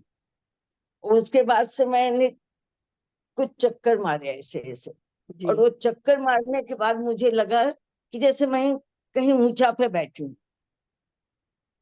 और मेरे हाथ में घोड़े का लगाम जैसा, बहुत सा ऐसे लगाम सा ऐसा लग रहा मेरे हाथ में। हम्म। और थोड़ी देर के बाद मतलब मुझे लग रहा है कि वो ऐसे घूम रहा है, जो भी हो, घोड़ा हो ये हो। और घूम के आया तो यहाँ पे बहुत प्रकाश दिख रहा है, मैं हम्म। अपने को नहीं देख रही, प्रकाश दिख रहा है। और फिर मैं वो लगाम पकड़ी हूँ, और घोड़ा उड़ने लगा, उड़ने लगा, कितना दूर गया पता नहीं, कितना दूर गया। अमेजिंग। उसके बाद से उसके बाद से फिर क्या लगने लगा मुझे, और मुझे समझ में नहीं आ रहा है। फिर ना वो ऐसे पार करने लगा, और वो फिर सातवां, मतलब 6 पार किया, 7वां में गया, और उसके बाद से फिर कुछ नहीं दिख रहा है मुझे एकदम। Very nice. और उसके बाद से आपकी आवाज तब सुनाई पड़ी मुझे, कि आप, मतलब आपके ऐसा पास लगा क्या मुझे होता अभी, मुझे ऐसा लग रहा था जैसे कि आपको प्रकाश को संभालने का कार्य दिया गया है। आप सारथी हो, सूरज के साथ, घोड़ों के साथ आप आगे जा रहे हो। ये आया समझ में। तो संभालने का काम मतलब क्या होता है? प्रकाश को और फैलाना है, चारों तरफ लेके जाना है, वही आपको जो बताया है मास्टर्स ने, वही आपने विजन में देखा और आपको वो काम करने को सौंपा गया है। इसलिए अच्छा, आप और हर डिमेंशन में कहीं भी प्रकाश। मुझे याद नहीं आ रहा है कि सुबह में कि अभी कुछ मुझे सुनाई दिया मास्टर, ये ऐसे सुनाई दिया, कुछ कुछ बोला गया, अब मुझे याद ही नहीं है कुछ। कोई बात नहीं, जब जब जो चीज याद आनी है, वो जब आपको कोई काम आएगा ना सामने आपके, तो जो कुछ भी आपको बताया गया ना, वो अपने आप उस तरह का काम कर दोगे। तो आप चिंता मत करो, एक्सेप्ट करो बस। हर चीज जो मास्टर्स दे रहे हैं मैं एक्सेप्ट करती हूँ, मैं ओपन हूँ लर्निंग के लिए, बस आगे बढ़ते जाइए। जो नहीं याद है कोई बात नहीं, लेकिन आप नेक्स्ट टाइम ये बोलिए कि जो कुछ भी आप मुझे बता रहे हैं मुझे याद रहे, तो मैं उसको अप्लाई कर सकूं। बस आप ये इंटेंशन लेके। हाँ, वो तो मैं बोलती हूँ। तो या ऊपर एकदम शांत हो गया ना, कुछ नहीं है। फिर मैं नीचे अपना बॉडी देख रही हूँ, आप बोल रहे हैं वो सुन रही हूँ। या फिर वो मतलब ऐसे सांस जा रही नीचे, तो वो तो मुझे हमेशा वही लगती है, जी जी। सांप जैसा। और थैंक वो यू। जाके निकल या एकदम, वो फिर नीचे उसी कुंड में, जो मैं नीचे बोलती हूँ, उस कुंड में चली गई अंदर, और वहां तैरने लगी। और थोड़ी देर तैर के फिर वो बाहर आके फिर मेरे ये लोअर ईस्ट में बैठ के, क्या मूलाधार में। बोला था। यस, वो आपकी एनर्जी थी जो वापस आपके इसमें आ गई। So thank you Krishna ji, thank you so much. बहुत सुंदर सुंदर एक्सपीरियंस है। अपना लिखते जाइए, जो मैं आपको बोल रही हूँ लिखते जाइए उसको जरूर, ठीक है। नहीं, और अब आज तो कुछ याद।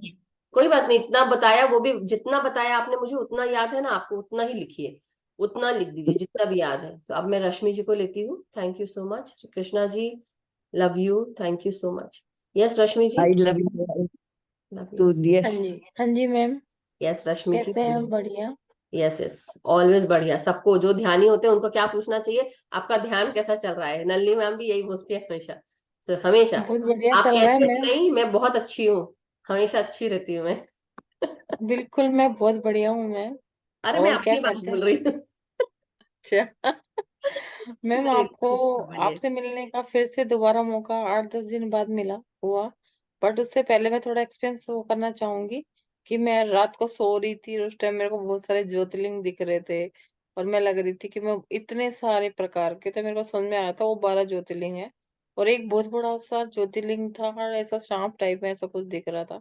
तो मेरे को आपके आज आपने बताया तो वही चीज याद आ रही थी कि शायद वो मैं कनेक्टेड हो गई हूँ थोड़ा सा। आज मैंने दोबारा से स्टार्ट करा तो थोड़ा सा मेरे को फिर से दिक्कत हो रही थी, जैसे क्या हम्म। तो हाथ में खुजली हो रही थी या पैर मेरा सो रहा था। आप क्यों 8-10 तो दिन के बाद क्यों जुड़ रहे हैं? आप डेली क्यों नहीं ध्यान कर रहे हैं? मैम आपको बताऊंगी। और उसके अलावा मेरा ये था कि उससे नेक्स्ट डे मेरी गाड़ी चोरी हो गई थी। और है ना, ध्यान से जुड़ने के बाद ये बेनिफिट मिला कि मैं अपने आप को नेगेटिव नहीं सोच रही थी। मैंने कहा कि मेरी गाड़ी आ जाएगी और मेरी गाड़ी मिल गई है। वो यूपी में चली गई थी और वापस से आ गई। तो मैम थैंक यू आपसे कनेक्ट होने से, क्योंकि बहुत नेगेटिविटी जो थी वो ठीक हुई। इतनी उतनी प्रॉब्लम है, मैंने चीजों को हैंडल करा। कहाँ कहाँ मैं मिल गई गई बहुत आपकी कुछ। गाड़ी? हाँ गाड़ी मिल गई है, तो थैंक यू बोलना चाहूंगी मधु जी मैम आपका। मास्टर्स का धन्यवाद दो कि जो आपके विश्वास को बरकरार रखा, बस। बिल्कुल बिल्कुल, तो ये मैं प्लस पॉइंट था कि इतनी अच्छी उस प्रॉब्लम में भी मैं अपने आप को संभाला और उन वो चीजों को ठीक है, फेस करा और मेरी वॉट चीज एवर इट वापस इज, आ गई। वॉट एवर इट इज, चाहे कितना भी काम हो, नहाते हो ना जाके, खाना खाते हो ना, खाना छोड़ते हो क्या एक दिन भी? सुबह शाम दोपहर का खाना छोड़ते हो क्या? नहीं ना। तो ध्यान क्यों छोड़ा? ब्रश करना क्यों छोड़ते हो? छोड़ते हो क्या? नहीं ना। ध्यान क्यों छोड़ा? मैम थोड़ा सा ये था कि कैसे नहीं, हैंडल करूंगी क्यों मैं। क्यों? दैट इज व्हाट मेरा क्वेश्चन ये है कि एवरीडे ध्यान क्यों नहीं कर सकते? सारे काम जरूरी है, बच्चों को देखना जरूरी है, पति को देखना जरूरी है, अपने आप को देखना जरूरी है, कंघी करना जरूरी है। ध्यान करना क्यों नहीं बिल्कुल बिल्कुल। जरूरी है? अब आठ मैं से, बिल्कुल रेगुलर रहूंगी मैम। हाँ, मेरे को ये सुनना पर ही आपके नहीं है। ध्यान से ये बेनिफिट मिला कि मेरे मेरे को को ये बहुत सुनना ही अच्छी। नहीं है कि आप 8-10 दिन के बाद आके मैं फिर से जुड़ पाई हूँ। नहीं, आप जिस दिन चाहोगे ना, ये जो लोग बोलते हैं ना, हमें मौका नहीं मिला, हमें ऐसा नहीं मिला। नहीं, देखिए, मैं ध्यान सिखा रही हूँ, मैं कर रही हूँ यहाँ पे सबको जाके, जो मुझसे बन पड़ता है, जितना मैं कर पाती हूँ उतना करती हूँ, लेकिन मैं डेली अपनी जो मेरा काम है वो मैं पूरा कर रही हूँ।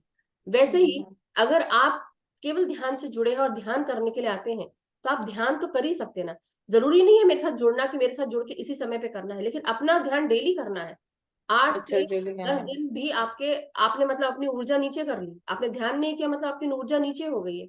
आपको डेली, वापस से हो गई थी क्योंकि वापस से थोड़ा सा नेगेटिविटी, थोड़ा रोना धोना भी हो रहा था। मैं वो पर सुनना ही जिस नहीं चीज है, मुझे सुनना ही नहीं है। ये आप सबके लिए है। कितने लोग यहाँ आके, देखिए मैं एक बात बोल रही हूँ, इतने लोगों को मैं देखती हूँ जो हमारे साथ डेली जुड़ते हैं, डेली जुड़ते हैं। मैं उनका धन्यवाद देती हूँ कि वो डेली आते हैं, अपने समय निकाल के आते हैं। और केवल वो ऐसा नहीं कि यहाँ पे इस समय जुड़ते हैं, वो अपना ध्यान भी पहले करते हैं। ऐसा नहीं है, देखिए सबके लाइफ में बहुत सारे काम होते हैं। मैं भी एक औरत हूँ, मेरे भी बच्चे हैं, मेरा भी घर परिवार है। कितने 2-3 सेशंस हो जाते हैं सुबह। अभी जैसे मेरा सुबह, अभी सुबह का समय है, हिंदी का सेशन, शाम को इंग्लिश का सेशन, उसमें बहुत सारी चीजें बतानी भी होती है। फिर कई बार कई लोग बुलाते तो उस सेशन में भी जाती हूँ। अपने घर के काम, किसी और के घर जाना है, कुछ बात करनी, सोशलाइज करना है, लॉट ऑफ थिंग्स। तो बच्चों को देखना है, कहीं छोड़ना है, आना है, कुछ सामान लेके, तो मैं भी दिन भर बिजी रहती हूँ। लेकिन जब मैं अपने लिए समय निकाल सकती हूँ, हमें अपने लिए भी समय निकालना है, अपना ध्यान इसलिए करना है क्योंकि यह ध्यान हमारे लिए उपयुक्त है, हमारे लिए बहुत अच्छा है, इंपॉर्टेंट है। हमारी चेतना, हमारे ज्ञान को बढ़ाता है, हमारे जीवन को सुधार के रख देता है। तो जिस दिन आप चाहोगे ना कि मैं अपने जीवन में एक अच्छे रूप में रहूं, उस दिन ध्यान जरूर करोगे। बिल्कुल आपका बिल्कुल। शरीर अभी, आपको नहा लेते हो तो दुर्गंध नहीं मारता, लेकिन जो नसों और नाड़ियों में मैल भरा पड़ा है वो ध्यान से ही जाने वाला है, नहीं तो तकलीफें होती रहेंगी। Okay okay. अब आपकी ऑरा देखो, आपकी ऑरा, आपका जो भी, आप खुद अपने आप को देखो, आपको आपके चारों तरफ कुछ दिख रहा है? आपकी ऑरा दिख रही चारों है? तरफ दिख हाँ रही दिख है? रहा है थोड़ा सा हाँ। क्या दिख रहा है वो देखो, उसको देख के बिल्कुल। समझ जाओगे। अच्छा ब्लैक ऐसा कुछ दिख रहा है नेगेटिव सा कुछ हर ही चीज में स्टेप। नेगेटिव मत। अब आप बोलो कि मैं, अब आप सिर्फ एक आरएक्स, मेरी तरफ से आपको आरएक्स दवाई प्रिस्क्राइब कर रही हूँ। कौन सी दवाई? आध्यात्मिक दवाई। आध्यात्मिक दवाई ये कि मैं हर तल पे पॉजिटिव हो गई हूँ, हर तल पे पॉजिटिव होती चली जा रही हूँ, मेरा जीवन पॉजिटिविटी से भरा है। ये शब्द बिल्कुल। नेगेटिव निकाल दो, क्योंकि नेगेटिव भी कुछ नहीं होता अगर देखा जाए, Yeah. वो भी आपकी दिमाग की खपत है। अच्छा भी हम्म। कुछ नहीं, बुरा भी कुछ नहीं। बुरा वो इसलिए होता है कि हमें लग रहा है हमारे ईगो माइंड से कि वो बुरा है, लेकिन वो भी हमें धक्का दे रहा है अच्छे की तरफ, तभी हम अच्छा कर पाते हैं। बिल्कुल बिल्कुल। ठीक है, तो आपको क्या कहना है? मैं हर समय सकारात्मक ऊर्जा के साथ जुड़ रही हूँ, मेरा दिल दिमाग मेरा शरीर सकारात्मकता के साथ जुड़ा है, मैं सकारात्मक सोच रही हूँ, मैं सकारात्मक बोल रही हूँ, मेरा हर एक क्षण सकारात्मकता के साथ, मेरी सांसों में सकारात्मकता है, मेरे शरीर में सकारात्मकता भर गई है। और यही आपको बार बार, कुछ भी जरा सा भी कुछ ऐसा नकारात्मक विचार आता भी है तो उसको क्या बोलेंगे आप? तुरंत कैंसिल, क्लियर, डिलीट। मैं सकारात्मक हो गई हूँ, मेरा जीवन सकारात्मक हो गया है, मेरी हर एक सांस में सकारात्मकता है। ये बोलते जाना है मन में, इस तरह से बोलना है, रोबोटिक तरीके से मन में बोलते जाओ कि एक दिन ऐसा है कि आपको जरूरत ही ना पड़े बोलने की, ऑटोमेटिकली चालू हो जाए। समझ रहे हैं आप? बिल्कुल।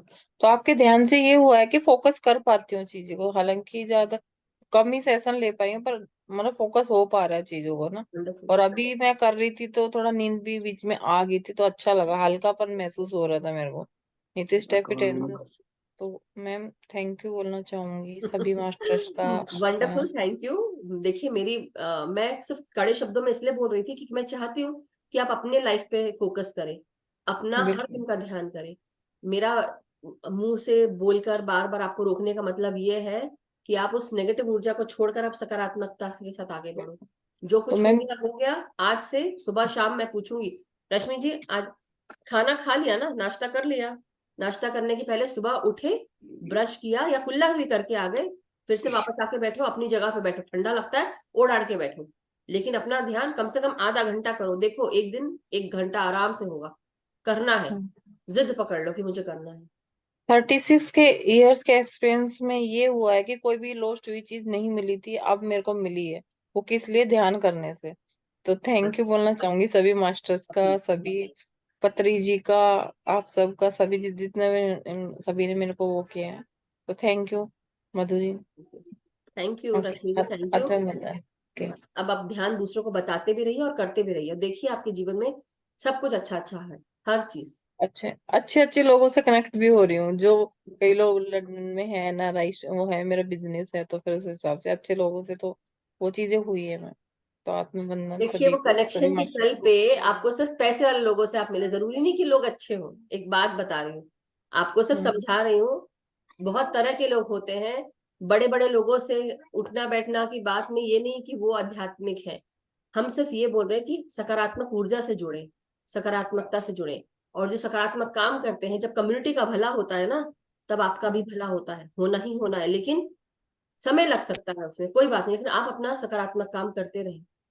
सो देर है, और देर नहीं है। मैम लकी हूँ, और आप यहाँ पे शिकागो में है, और आपसे इतना अच्छा वो अपॉर्चुनिटी मिल रही है मेरे को, तो इससे ज्यादा बढ़िया क्या हो सकता है। धरती एक ही जैसी है, चाहे यहाँ की हो या विदेश की, कहीं की भी हो, धरती धरती है। Right ma'am. जहाँ दूर, जैसे बोलते हैं दूर के ढोल सुहाने होते हैं, घास हर जगह की हरी होती है। देखना आपको है कि राइट। आपकी घास कैसी है, क्या आप उसको पानी दे रहे हैं क्या? Simple as that.